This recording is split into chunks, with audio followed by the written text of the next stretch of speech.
Well, good morning, good morning, good morning. Good morning. That was nice. I'm Rita Santa Maria, the owner, the founder of Champion School of Real Estate. And I certainly know most of your faces, and I thank you for your business all of these many years. And Champion School of Real Estate, as you know, has a reputation for always being on the leading edge of making sure that all of our wonderful customers / students get the latest and greatest of what they need to know for any changes that occur. So when the change came down the pike with the closing cost changes, all the new forms, everything in fact that affects you with the Consumer Financial Protection Bureau that we've all been calling CFPB, but I wanted to make sure we knew exactly what it was. The Consumer Financial Protection Bureau, all the title companies, different mortgage companies, definitely saw it as an opportunity to give us what they believed to be was the best information on how we as agents and RMLOs are going to do our business.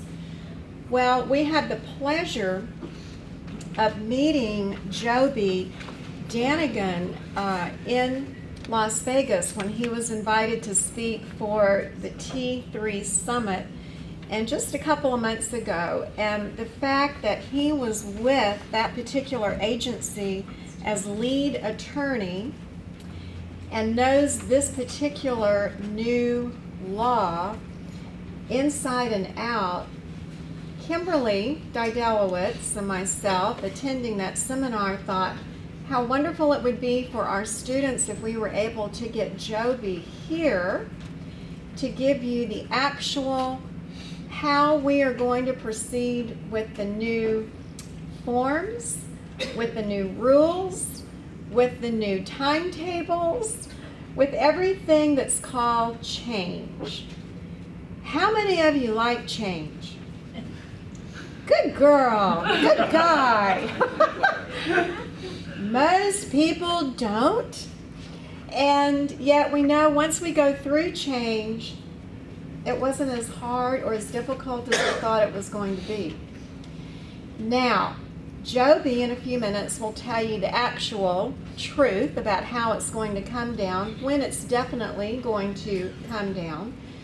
But I wanted to let you know that our goal at Champions is to always give you the leading edge so you're comfortable with your business and that you feel secure, confident, and obviously it helps make you more money. So I have asked our wonderful citywide marketing director, Kendra Wheaton, to say a few words about a couple of our other classes at Champions that I know you want to know about. So please help me welcome Kendra Wheaton. Good morning, and thank you so much for being here. We are so excited to have you. I wanted to take a moment to talk to you a little bit about some of the other courses that we offer here at Champions. How many of you have designations? Just a few. Well, I wanted to make sure that you know that with just having one additional designation, you can earn $25,000 plus more a year. NAR did a survey on that, and we encourage you to consider getting a designation. We offer our ABR, our Accredited Buyer Representative designation. It's the #1 designation in the country. And everybody in here at some point in their career will probably work with a buyer, so why not be a specialist in that area? We also offer our SRS, our Seller Representative Specialist. Everybody in here knows that this market is driven by buyers and sellers. So I highly encourage you to consider getting a designation. It's only going to help in your business. Having that ABR and that SRS on your business card is a great marketing tool for you to help grow your business. these savvy buyers and sellers these days, they are looking for those. They want people who are specialists in those areas when they're looking for somebody to help represent them. So I would definitely consider that. I also wanted to mention, we're very, very excited. The National Association of Realtors has recently approved a 2-day negotiation course, and it will launch in the early 2016. And of course, Champions being cutting edge, we will offer that course to you here at our campus. So please kind of stay in touch with us and look for that class at the beginning of the year. The other thing I wanted to mention is when you take a designation with us, you're getting continued education credit. So you can get your continued education credit that's required every 2 years, and you can get the designation. And then if you need to add on your legal and ethics that's required every 2 years, we'll give you a discounted rate on that as well. So we highly encourage you to take your continued education with us as well. We appreciate your business, as Rita said, over the years. We've got Prospering in the Hot Texas Market. It's a great course that talks about social media and technology and the latest green building updates, along with things like the latest contract changes that are happening. We also offer Keeping Current in Texas Real Estate. A Houston attorney, Chuck Jacobus, teaches that class, and it's a wonderful class as well.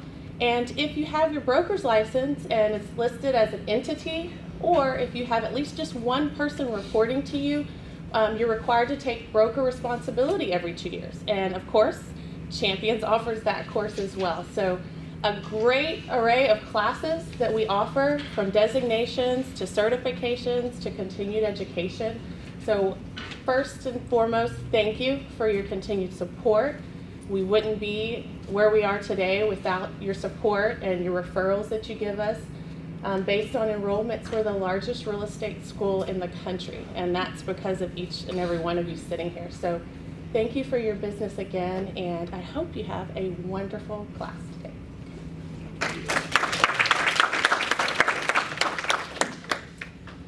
I just have to brag on Joby Danganan one more time, because it is so impressive. This gentleman graduated from Harvard University magna cum laude, and then he got his master's from Princeton.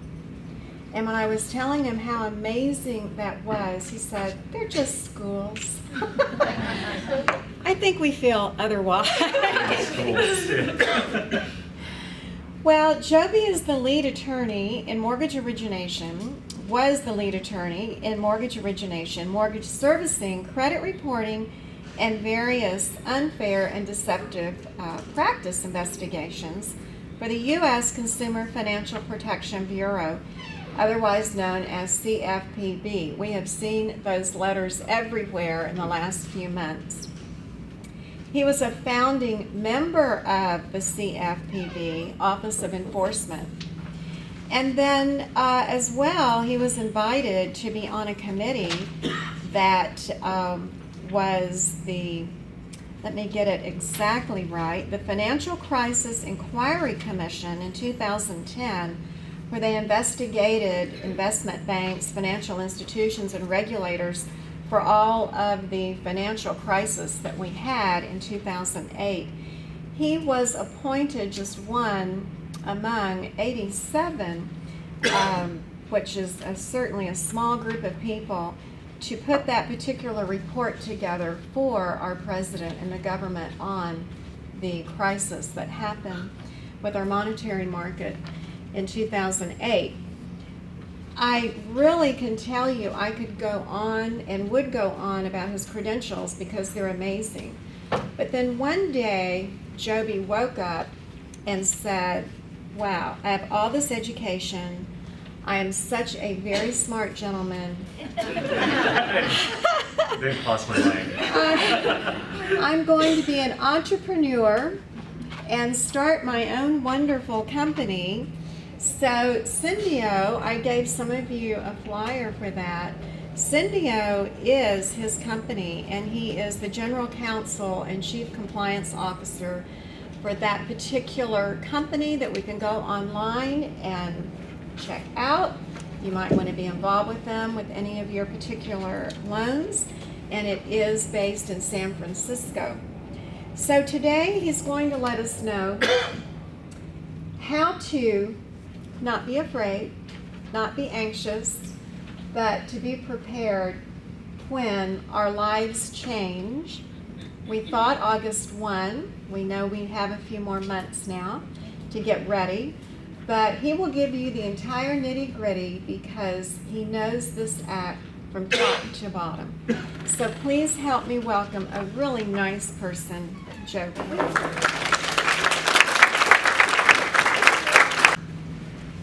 Good morning. Good morning. It is so great to be here. Thanks to Champion School for the invitation. Thanks to Rita for that really warm introduction. And thank you all for coming. The fact that you're here shows that you're curious, or at least interested, in this new law, TRID, a rule which will upend the mortgage market and change the way we do real estate transactions as we know it.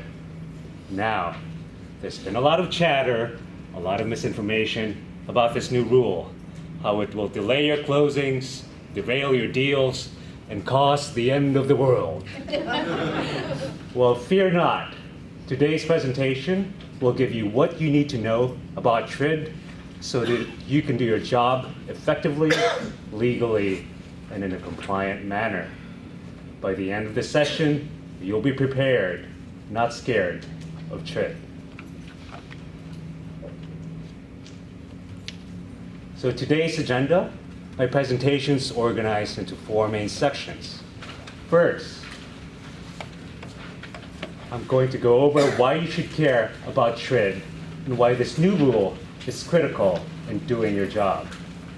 Second, I'll explain what TRID is exactly, its purpose, and why we have this new rule in the first place.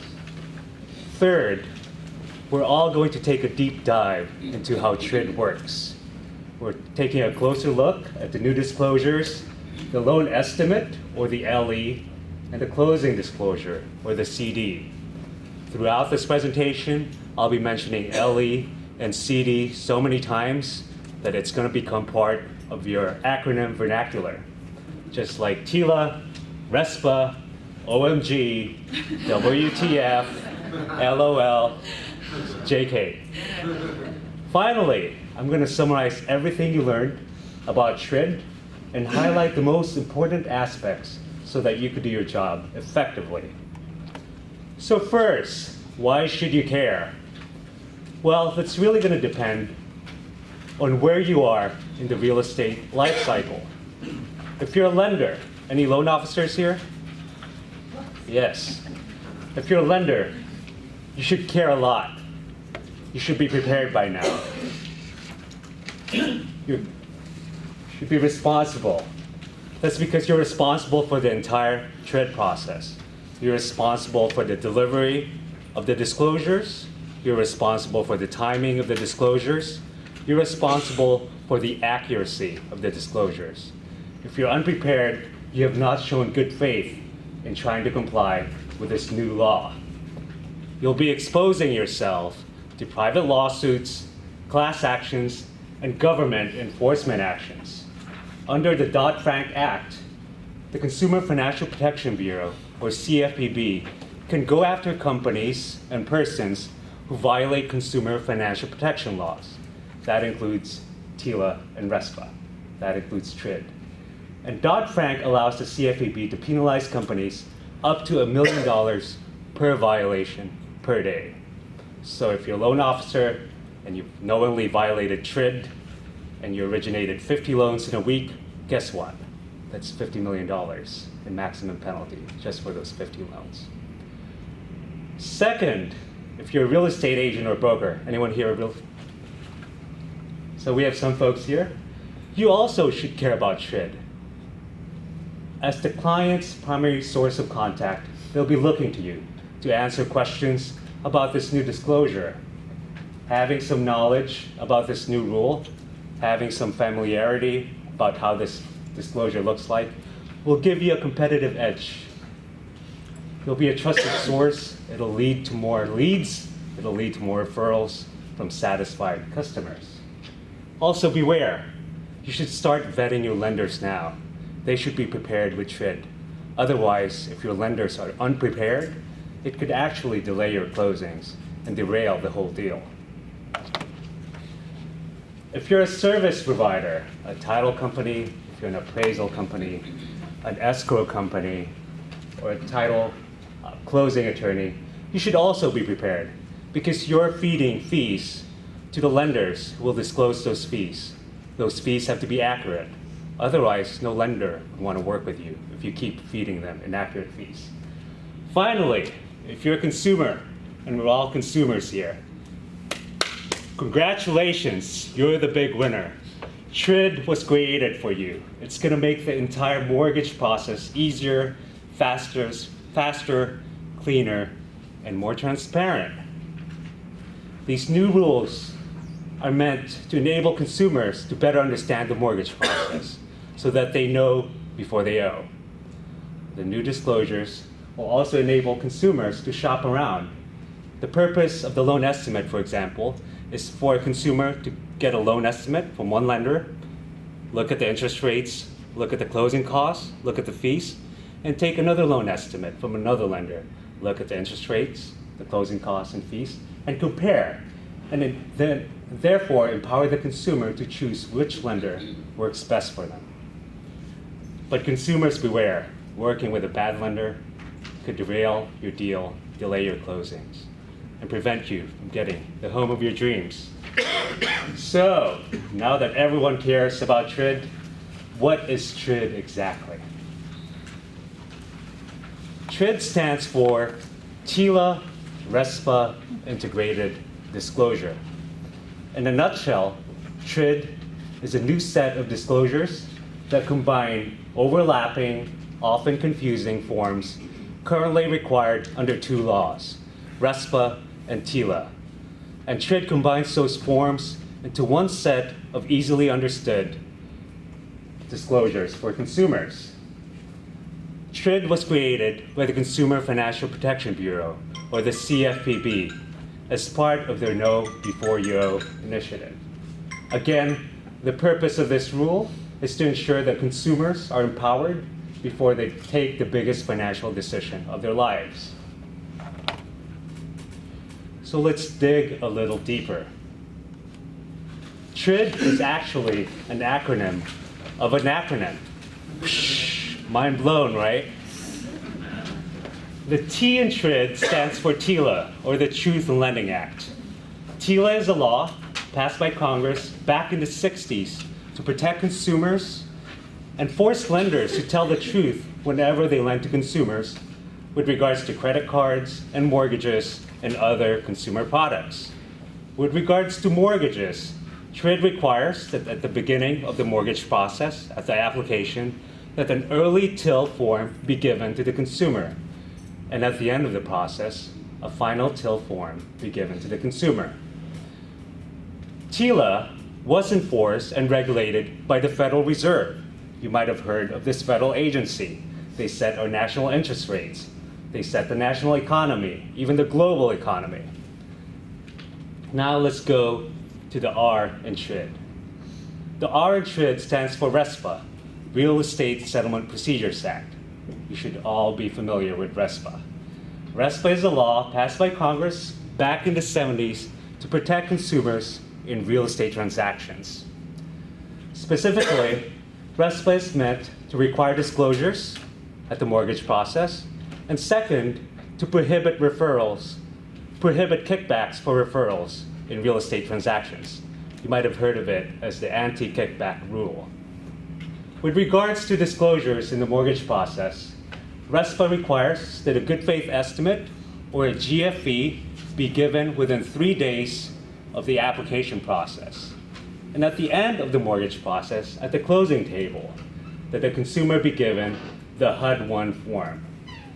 So the practice today is that at the application process, a GFE, which is under RESPA, and HUD is given at the beginning of the process, and an early TIL is also given at the beginning of the process. And then at the closing table, you have the final TIL, which is under TILA, and the HUD one, which is under RESPA, is given to the consumer. What TRID did is combine these 4 forms into 2 disclosures. So the GFE and the early TIL is combined into the loan estimate, the LE, and the HUD one and the final TIL is combined into the closing disclosure, or the CD. For almost 2 years now, the industry has been expecting that this will take effect August 1st. But as some of you may know, as of last week, the CFPB postponed it for 2 months. That does not mean we could rest easy. In fact, we should be as vigilant as possible and ever in preparing for this rule.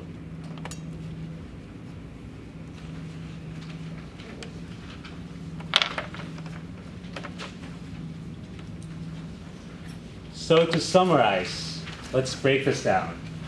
For any application before October 1st, 2015, or any mortgage application today, an early TIL and a GFE is given at the beginning of the process. And at the closing table, a final TIL and a HUD one is given at the end. After October 1st, the world changes. Any loan application taken after October 1st requires the loan estimate at the beginning of the process and a closing disclosure at the closing table, at the end of the process. One key point about TRID are the new timing requirements. Specifically, the loan estimate, the LE, has to be delivered 3 business days within an application of a mortgage. And the term application is a very technical term, which I will go into fairly quickly, shortly. And at the end of the process, a CD has to be in the consumer's hands 3 business days before the closing. That doesn't mean that a lender delivers the CD or mails it 3 days before the closing, but it literally has to be in the consumer's hands 3 days before the closing. And the purpose of that is so that the consumer can compare the fees, the interest rates, and the terms they were promised between the LE and the CD.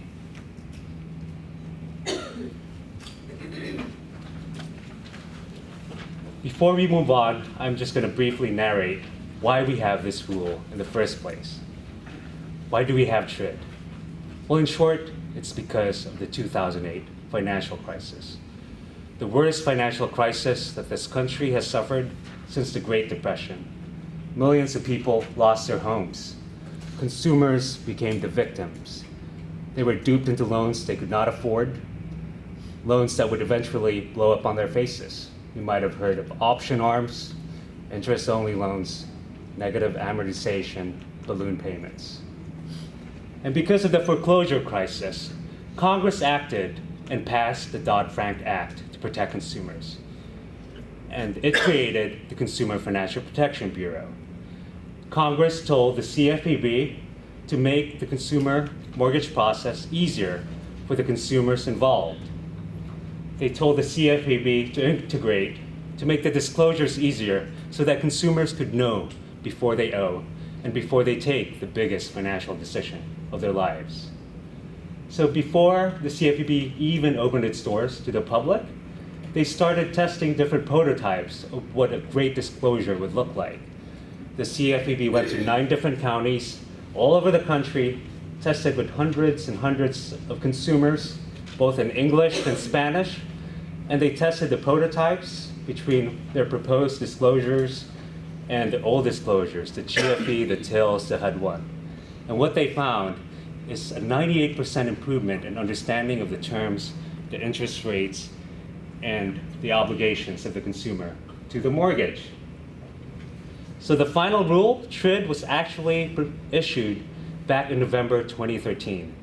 That means that the industry has had almost 2 years to prepare for this rule. The rule itself is 1,900 pages. 12-point font, single space. But no worries. My job today is to distill that really complicated rule into bite-sized things you could swallow so that you could do your job effectively. Again, this rule was supposed to take effect on August 1st, but it's now postponed. till October 1st. We get an extra 2 months. So now, I'm going to tell you how TRID works. Let's first take a look at the loan estimate, the LE. So what's an LE? Again, the loan estimate replaces the early TIL and the GFE. Its purpose is to provide a good faith estimate of the true cost, the terms, the interest rates of a mortgage. The second purpose is to encourage shopping and comparison between lenders. As mentioned, the LE is set up to be so that a consumer would take one loan estimate, look at the fees, look at the interest rates between one lender, and go to another lender and get another estimate. Timing's key with the new LE. It has to be delivered within 3 business days of application. And again, I'll be going over what an application is under RESPA and TILA. Also, TRID has to be delivered no later than 7 business days before closing. That's a typo. It's 7 business days before closing. So what that means is that after the LE is delivered, there's actually a 7 business day waiting period for a consumer to look at that loan estimate. So here's the best case scenario. If you look at the calendar, the application was received on a Monday. And ideally, the lender would have delivered the LE within 3 business days. So that would be a Thursday, the 3rd. And the first eligible closing day is 7 days after that. You count 1, 2, 3, 4, 5, 6, 7. So the first eligible closing day is a Friday, the 7th. But agents, you want to know a trick? Under the mailbox rule, a consumer is presumed to have gotten the disclosures 3 days after a lender drops the disclosures in the mail or emails it electronically. The trick is you should work with tech-savvy lenders because the rule allows a lender to send a disclosure electronically, and if they could track that the lender has opened the disclosures, or if the consumer confirms that they have received the disclosure, that 3-day delivery period is compressed to the same day. So now your closing is 3 days shorter. So that's one of the questions you should start asking your lenders now. Do they have the electronic capability to shorten the mailbox rule? And they should all know what the mailbox rule is. So what's an application that would trigger the loan estimate delivery clock? Well, there's 6 items. A name, income, property address, a loan amount, estimated property value, and social security number. If you like memorizing tricks, if you look at the first letters, it actually spells nipples. Don't be shy, we all have them. So if you forget what an application is, just look down. Where's the other P? It's a nipples with 1 P.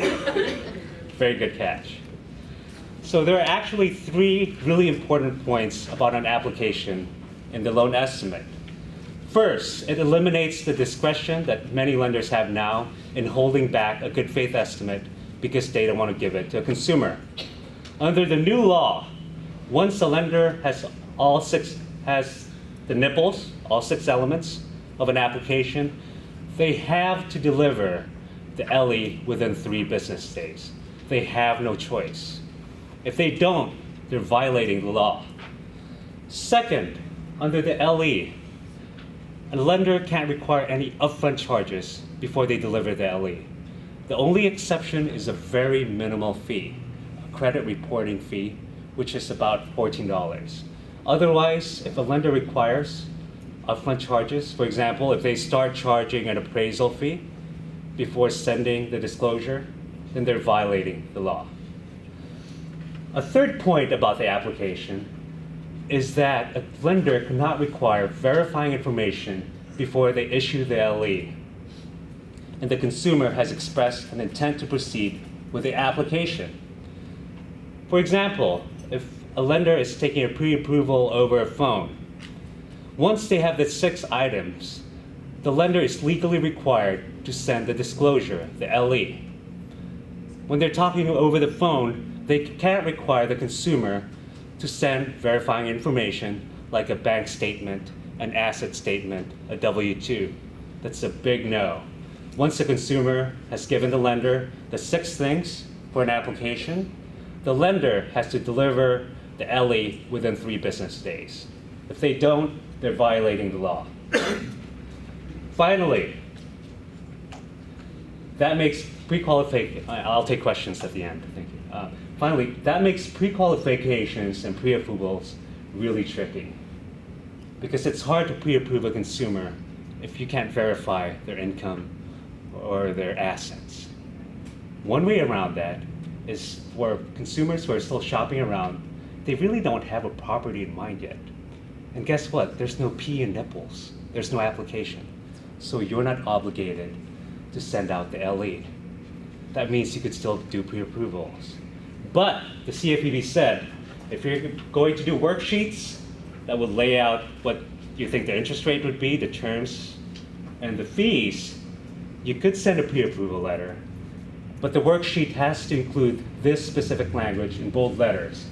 Your actual rate, payment, and cost could be higher. Get an official loan estimate before choosing a loan. Again, the purpose here is to prevent lenders from having a monopoly with regards to the first consumer that goes to them. The CFPB wants consumers to shop around for the best rates, for the best terms, for the best service. So now we're just going to take a quick look, a sneak peek into what an LE looks like. So the LE is about 3 pages. This is the first half of the loan estimate. As you can see, it's really clearly laid out. It shows the loan amount, the interest rate, and the monthly principal and interest. It also clearly states whether these amounts can change after closing, whether the loan amount can change, the interest rate can change, and whether the monthly principal and interest rate can change. Second, in order to prevent duping consumers and do loans that would eventually blow up on their faces, the CFPB requires upfront whether a prepayment penalty is required or whether a balloon payment will go into effect later in the loan. This is the second half of the first page. Again, you can see the projected payments, the estimated monthly payment that a consumer would have to pay with regards to the mortgage, the taxes, the insurance and assessments, the estimated closing costs, and the estimated cash to close. This is in the first page of the LE, and the purpose is to give the consumer a sense upfront what the true cost of getting a mortgage is. Not only the monthly payments, but the estimated cash to close, the cash they actually have to bring to the table at the end of the closing. Here, it's $16,000. That's a huge chunk of change. And for first-time home borrowers, they don't really know that they have to bring extra cash, almost $20,000 sometimes, to the table. Again, the first page of the LE is to fulfill the purpose of these disclosures. One, to provide a good faith estimate of the true cost of getting a mortgage. Again, know before you owe. Second, it's to enable consumers to shop around. The purpose of the first page of the LE is ideally a consumer would look at the interest rate, look at their monthly payments and their estimated taxes, and look at the estimated cash to close, and take another LE from another lender and another LE from another lender and compare those. See which ones give them the best deal. It encourages shopping. This is the second page of the LE. This goes into the closing details. Again, a mortgage process involves closing costs, and there are so many of them. I think the practice today is the consumer sees these fees and their eyes just gloss over because it's a really big transaction in the first place, and these fees are just extra costs that they'll have to bear. But what the CFPB wanted consumers to do is to look at these fees carefully, make sure there are no chunk fees, and to empower the consumers to actually know that they could shop around, find the best rates for these different services. I want to highlight section B, services you cannot shop for, and compare that with section C, services you can shop for. These two concepts, services you can shop for and services you cannot shop for, becomes really important because one of these services you cannot shop for, those fees cannot change at all between the LE and the CD, between the initial mortgage application and the closing table. But services that you can shop for, that the consumer shop for, those fees can wiggle a little bit.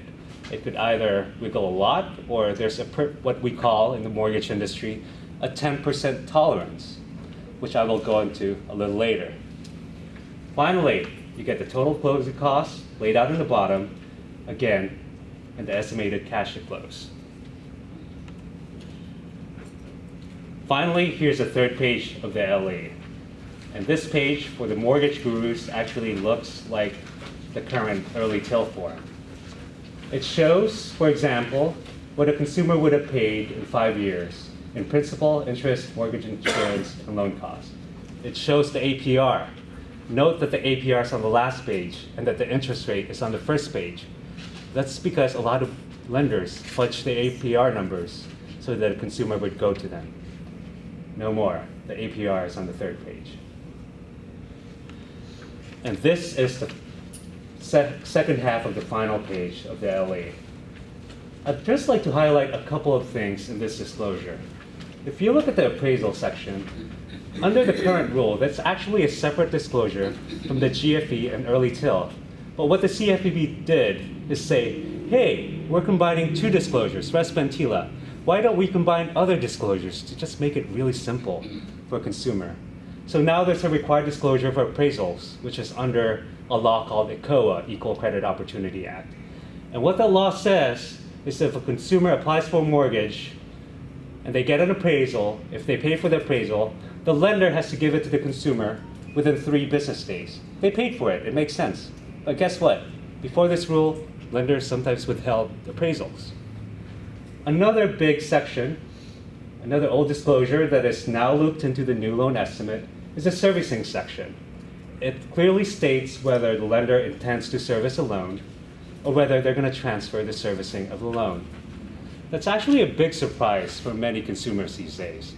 They think they've closed with one lender, and 2 months later, they get a letter that says that the lender has sold it to another servicing company with a different letterhead.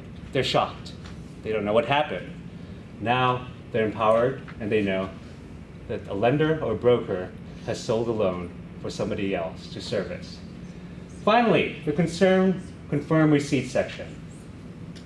This section basically asks for this applicant's signature. But note, this actually is not required. This is one way to show that a consumer intends to proceed with a loan. But, for example, if a consumer calls the lender and tells them they want to move forward with a loan, as long as the lender documents that intent to proceed somewhere in their paperwork, that also satisfy the intent to proceed requirement. All right, one final point about the LE, and that is the LE has to be super accurate. The charges in the LE cannot exceed the charges at the closing table. Now, lenders can't revise the loan estimate just because they made typos, they made clerical errors, they had miscalculation, they underestimated the charge. The charges, the fees have to be accurate. But, as with any rule, there's always an exception. For example, a lender can issue a revised LE if there are changed circumstances, which is very similar to the term changed circumstances loan officers know today. For example, if there's an extraordinary event, if a hurricane tore down a house and now there's no more house to buy, and the consumer goes somewhere else, then a lender can issue a revised LE. Also, new and changed circumstances. Under those circumstances, a lender could also issue a revised LE. For example, if a consumer, when applying for a mortgage, said they make $200,000, but once you start underwriting and once you get their documents, you actually find out that they make $90,000, that's a changed circumstance. And in that instance, the lender can issue a revised LE. Another exception for the no change in fees is if a borrower asks for it. Again, under the new rules, the consumer, you're the master of the universe. If you want a new revised LE, you're entitled to it. The lender can't withhold it. For example, if the interest rate changed and it's now lower, and you want to take advantage of the new interest rate today, then you could ask the lender for a revised LE. Another big exemption is if the consumer did not lock the interest rate. For example, if they were still shopping and they didn't commit to lock the interest rates, and now 8 days later, the interest rate has gone up a full percent. In that instance, even though the lender quoted 3%, for example, in the initial LE, the lender's entitled to issue a revised LE because the interest rate, for example, is now 4%. Another big exemption is if the borrower did not intend to proceed with the loan. For example, if a lender issued an LE, the consumer disappeared for 10 days, and 10 business days later, they resurface. They said, hey, I'm ready to proceed with your loan. Well, guess what? The lender's entitled to a new LE. The fees could have changed, the interest rates could have changed, the consumer disappeared. So under the law, the lender can issue a revised LE. Finally, new construction loans. As some of you may know, new construction loans take months, even years. So what the government said is, let's have an exemption for this. For new construction loans, a revised LE is permitted. Next, I'm going to go into the fees and how much they could change. There's actually a wiggle room depending on where the fees land. So closing fees fall into 3 different buckets. Fees that cannot change whatsoever, that's what we call currently as zero tolerance, but now it's being called zero variance. You don't need to know that, but this is for the mortgage gurus in the audience. So these fees cannot change at all. And there are 3 categories of fees that cannot change at all between an LE and a CD. One are fees that you pay directly to the mortgage lender, to the mortgage broker, or to an affiliate of a mortgage broker or lender. For example, if a lender has an affiliated title company, if they own a title company, if they have the same parent company, if they disclose title insurance on your LE, that title insurance fee cannot change between the LE and the closing. That's zero tolerance. Another fee that cannot change are fees where the consumer was not allowed to shop. That was the Section B in the LE, if you recall. For example, if the lender requires that the consumer go with their appraisal company, which many lenders do, and rightly so, that appraisal fee that you charge, for example, it's $450, that cannot change between the LE and the CD. Finally, transfer taxes. They just can't change. You should know transfer taxes because you own the property at the beginning of the mortgage application. The second bucket of fees are fees that could change up to 10% in the aggregate or cumulatively.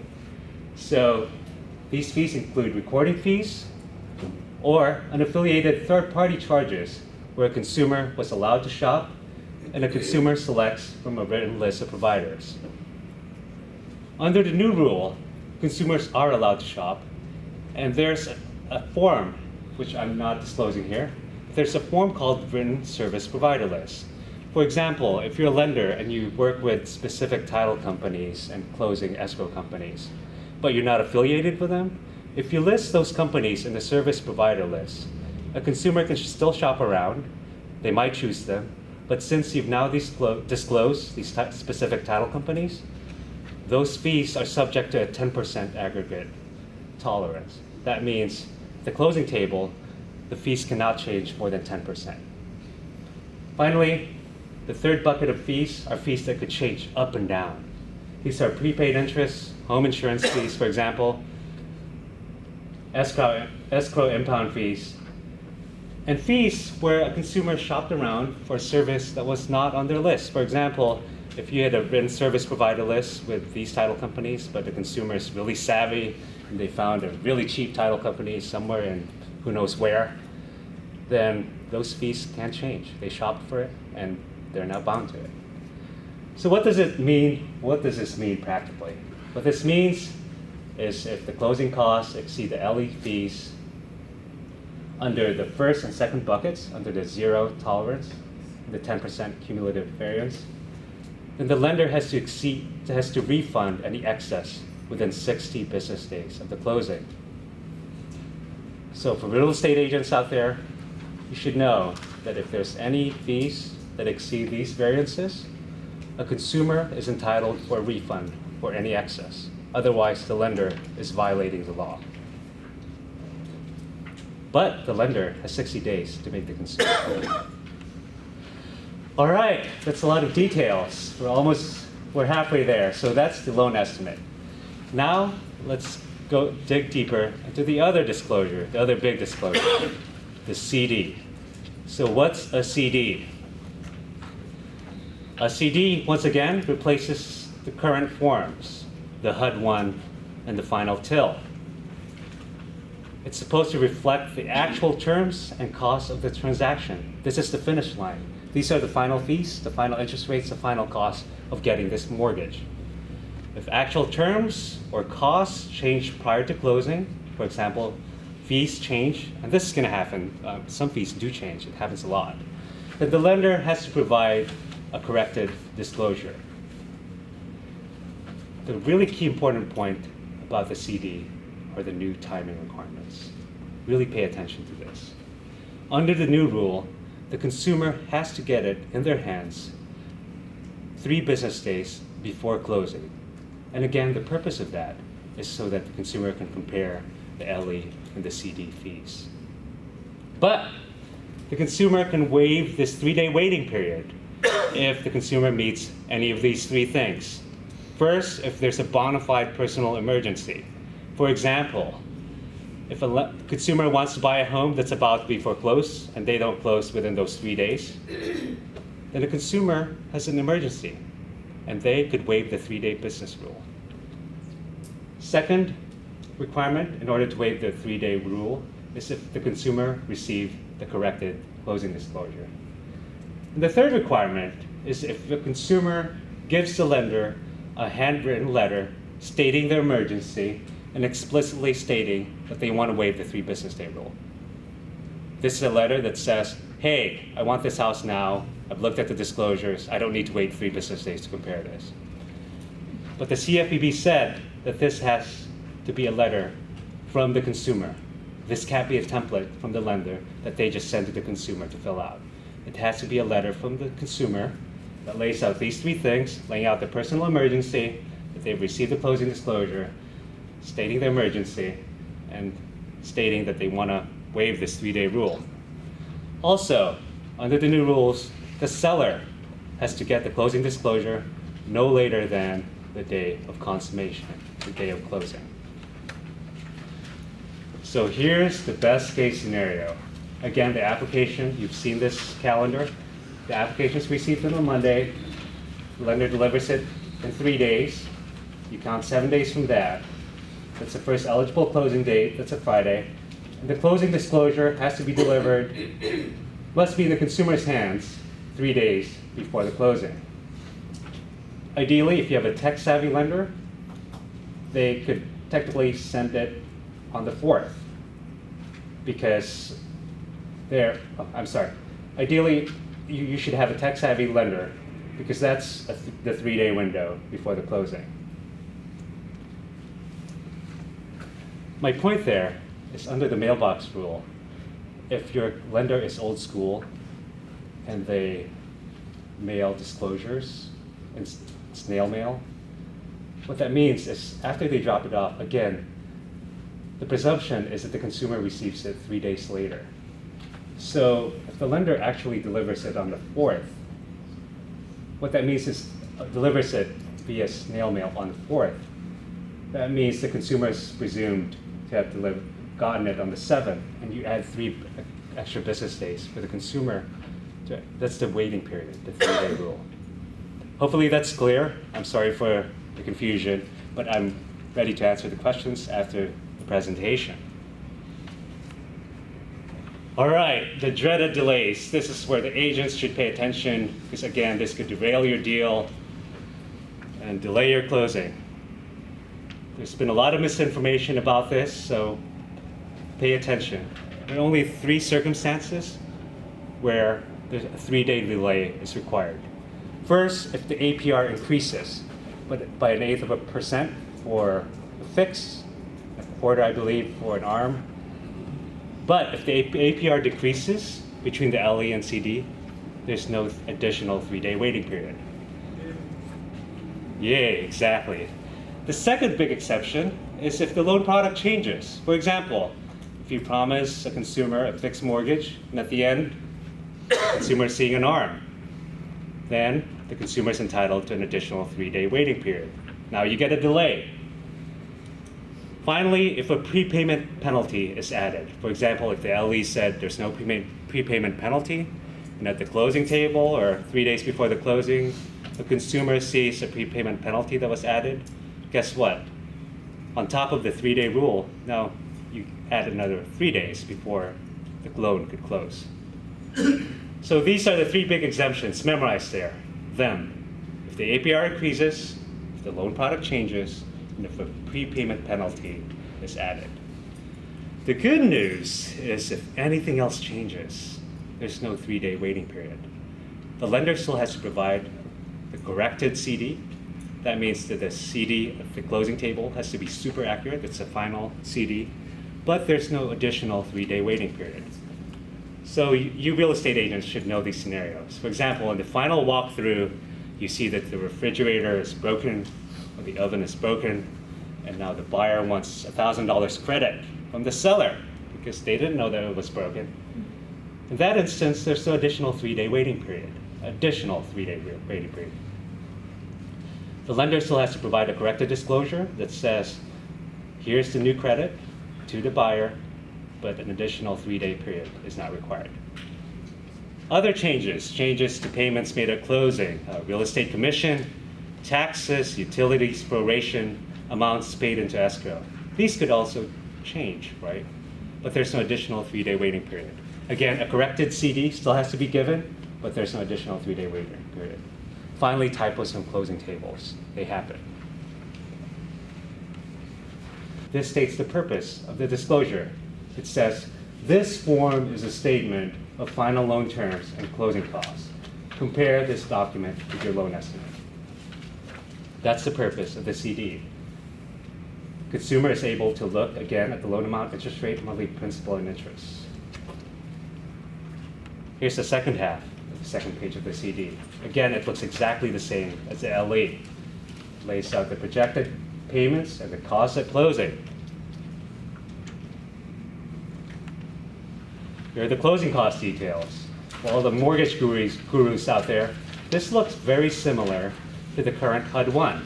It shows what the borrower is paying at closing, what the seller is paying, and the fees that other parties are paying. For example, here in this scenario, the lender chose to pay the appraisal fee. Second half of the second page, just want to give you a brief sneak peek. Total closing costs. The third page, calculating cash at close. This specifically compares the loan estimate and the final LE. And this clearly lays out whether the fees have changed. There's a yes, yes, no, no, no, yes, yes. And it also clearly lays out the cash that's needed to close between the loan estimate and the final closing disclosure.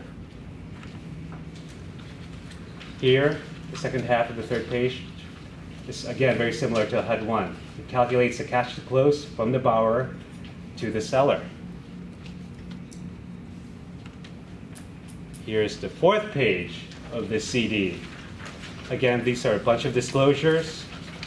I would just take a moment to eyeball them, just look at the terms. They're very self-explanatory. It explains whether the lender will allow the assumption of the loan, demand feature, late payments, negative amortization. It's a really key point. I think most loans today do not have this feature, but you should just be aware that it's in there. The fourth page, second half, again, partial payment, security interest. And this is the final page of this CD. We're getting near the end. If you look at the first column, these are the loan calculations. For all the mortgage gurus out there, This is very similar to the final TIL form. It shows the consumer the total number of payments, the finance charge, the APR, the amount that was financed, and this concept called the TIP, total interest percentage. I won't go into that, but mortgage gurus should know that term. But the really big thing that I want to highlight from this page is look at that box. Questions. If you have questions about the loan terms or costs on this form, use the contact information below to get more information or make a complaint. Contact the Consumer Financial Protection Bureau at consumerfinance.gov. So real estate agents, if a lender messed up your loan, if a consumer's very unhappy, then guess what? On the final page before they sign, they get to see this form in which a consumer could complain that you messed up their loans, that the fees changed, and that you haven't refunded, that you did not deliver the disclosures on time. And guess what? The CFP reads those complaints. And if you get enough of those complaints, if you're a lender and you get enough of those complaints, at one point or another, the government's going to come knocking at your door. All right, so the final half of the disclosure, the CD. Here, again, real estate agents, pay attention because this is a new chart. It now names, this chart now has your name for the broker's agent, for the buyer, and the seller's agent. It has your state license ID numbers. If you're a loan officer, it has your NMLS numbers. It has your contact information. It has your phone number even. So that's another way to keep lenders and everyone involved in real estate transactions accountable to make the consumers happy. Because guess what? Now that the consumer has your state license ID number, for example, they could go to the state regulatory body saying, this agent messed up my deal. Here's their state ID number. That's the worst case scenario. I don't mean to scare you, but I just want to make you aware that it's there. All right, this was a long presentation, lots of details, but I'm now going to show you what you really need to know about the new disclosures. First, here's the journey of the new disclosures. The new world after October 1st, 2015. This is what the mortgage process, what the real estate process is going to look like. At the beginning, the consumer submits an application. And again, think nipples, nipples, nipples, nipples. Once you have those 6 things, the lender has to deliver the loan estimate within those 3 business days, but no later than 7 days before closing. And in order for a loan to move from step 1 to step 2, the consumer must indicate an intent to proceed. They have to tell you, hey, you know, I've compared the lenders, I'm going to go with you, lender A. And throughout the next step, between the application and the closing, it's this waiting period. And during this time, again, a lender can't issue a revised loan estimate unless any of these exemptions apply. If there are changed circumstances, new and changed information about the buyer, if the borrower asks for a revised LE, if the interest rate was not locked, if the consumer sat on her feet, sat on her hands and did not intend to proceed, and if it's a new construction loan. Finally, we're at the second to the last step. 3 days before closing, the consumer has to have it in their hands, the closing disclosure. Again, the point of this is so that the consumer can compare the fees that were disclosed in the LE and the final fees. If fees increase in the 0 tolerance and the 10% tolerance buckets, remember those concepts? If they increase, the lender has to refund the excess within 60 business days of closing. Finally, closing. So actually, it's not that bad, but this is the best case scenario. So that's why everyone should be prepared. All right, so what do I really need to know? Real estate agents and brokers, pay attention. As realtors, you're the consumer's first point of contact. You're the trusted advisor. They look for you to guide them through the whole real estate transaction process. A basic understanding of the new disclosures, the timing, the accuracy is critical to your line of work. Also, your name and contact information are in the CDs. Know what the forms mean. Also, when you're negotiating and you're a real estate, and if you're an agent for the buyer, having that knowledge of the new timing requirements should force you to bake in these new timing requirements in the purchase contract so that you can know realistically when a loan can close. A really key important point for agents as well is you need to ensure communication with the lender and all the parties involved. You need to keep your buyers happy. You need to keep your sellers happy. And the final key point for agents and brokers, real estate agents and brokers, is really work with a lender you trust that will deliver. A bad lender equals a delayed deal, unhappy customer. Again, accuracy is the key with these new disclosures. The term good faith leaves little room for error. Again, delays happen with these three things. APR increases, the loan product changes, and a prepayment penalty is added. But only those three things. Any other changes to the closing table at the final walkthrough does not require an additional 3 days. Mortgage lenders and brokers.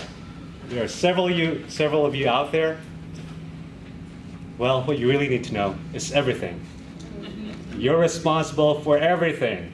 You're responsible for timing of the delivery. You're responsible for getting the list of settlement service providers, your title companies, your appraisal companies, for getting the contact information of the buyer's agent or the seller's agent. And unfortunately, you're responsible for lawsuits. Under the new rules, TILA and RESPA, you're now exposed to private class action. Before this rule, under RESPA, it's only actually administrative government actions, but now, under TILA, the law allows private class actions. So if your system's so messed up that you keep sending out inaccurate disclosures, and there's enough of them, guess what? It only takes a whiff from an enterprising plaintiff's attorney to look at the disclosure, and all of a sudden you have a class action going after your company. And that's the least of your worries. If enough consumers go to that website and complain about your company or your lending company, then you're now exposed to the whole panoply of hurt from Dodd-Frank Act. Again, place out $5,000 a day for non-compliance. That's if you didn't comply.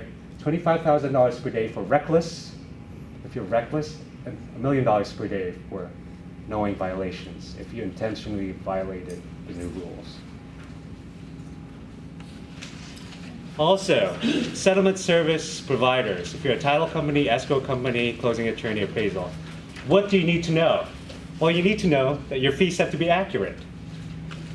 Affiliated entities. If you're an affiliated title company to another mortgage company, your fees get zero tolerance. They can't change between the LE and the CD.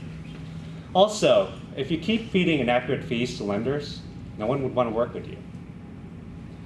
Finally, if you're the consumer, again, you're the big winner here. You're more informed about the true cost of getting a mortgage. Now you know before you owe. Again, it's the biggest financial decision of your lives. Now you can shop for the best rates, the best terms, the best closing cost fees, best service among different lenders. And also, you could hold lenders accountable if their fees were inaccurate, if their timing is off, and you're entitled to a refund of the fees, the excess of fees. So real estate agents and brokers, pay attention. What should you be asking your lender? First, ask them how they prepared for TRID. Ask that open question. How did you prepare for TRID? How are you preparing for TRID? And there, see what they say.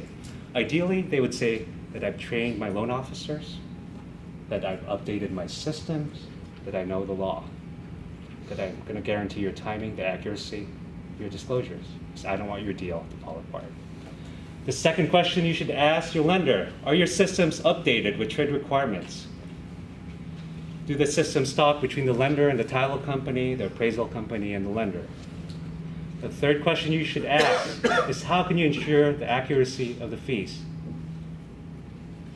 The fourth question, which is really key to all our line of work, is how are you keeping me and my client updated throughout the entire process? Again, you should know this in real estate communication. It's critical to make sure that all parties involved are happy.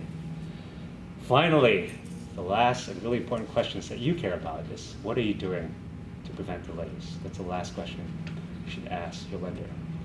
So, you as a real estate agent, how do you prevent delays?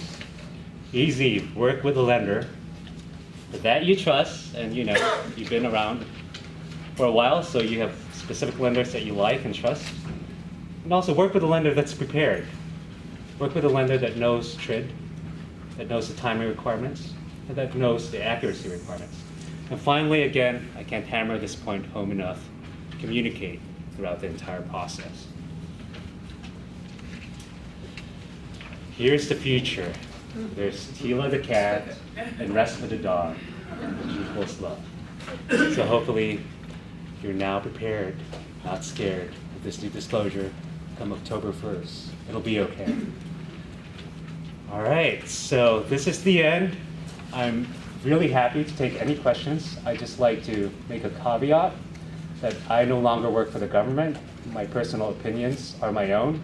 I work for a startup, Syndio. I'd also like to clarify that Syndio, I did not found the company. I'm actually the general counsel and chief compliance officer. We opened our doors to the public 8 months ago. We're only licensed in California, Oregon, Colorado, and DC, but we're expanding to other states, hopefully Texas at some point soon. But really my caveat is the opinions that I mentioned in the past hour and a half are purely my own. They're not the government, so you should not bind me to my representations. For official interpretations, answers to your questions, even though I'm going to try my best to answer them, go to this website, consumerfinance.gov, know before you owe. Again, the CFPB is really trying to make consumer financial products simpler for consumers to create transparency. And in that website, I poked around a little bit. It's fairly simple. And it lays out in clear terms what a consumer is getting into before they take the biggest financial decision of their life. So again, thank you for your attention, for your patience, and I'm now happy to take questions. Well, thank you so much for your time and patience. Good luck to you all after October 1st.